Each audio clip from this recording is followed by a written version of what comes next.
సీతారామపురంలో ఉండే బంగార్రాజుకి యుక్త వయసు వచ్చింది. అతడి మిత్రులందరూ తమకు చేతనైన పనులు చేస్తూ జీవితంలో స్థిరపడ్డారు.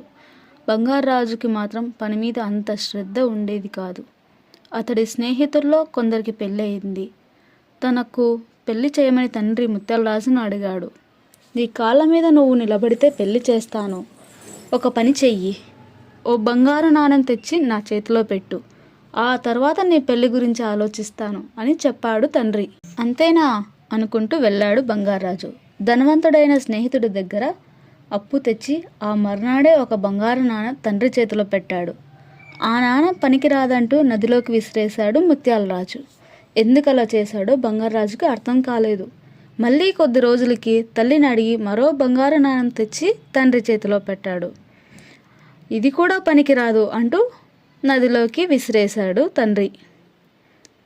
తండ్రి చేసిన దానికి ఏం చేయాలో తెలియక ఏం మాట్లాడకుండా వెళ్ళిపోయాడు బంగార్రాజు. కొద్ది రోజుల తర్వాత మళ్ళీ ఓ రోజు బంగారు నాణెం తెచ్చి తండ్రి చేతిలో పెట్టాడు బంగార్రాజు.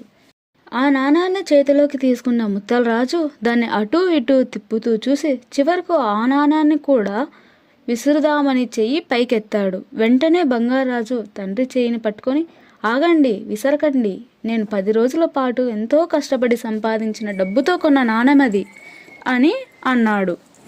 ముత్యాలరాజు నవ్వుతూ, ఈ మాట కోసమే నేను ఎదురు చూస్తున్నాను.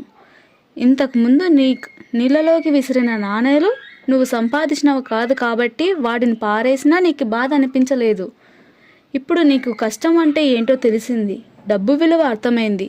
ఇకపైన నీ కాళ్ళ మీద నువ్వు నిలబడగలవు, భార్య పిల్లల్ని పోషించగలవు. ఇప్పుడు నీకు పెళ్లి చేస్తాను అని చెప్పాడు.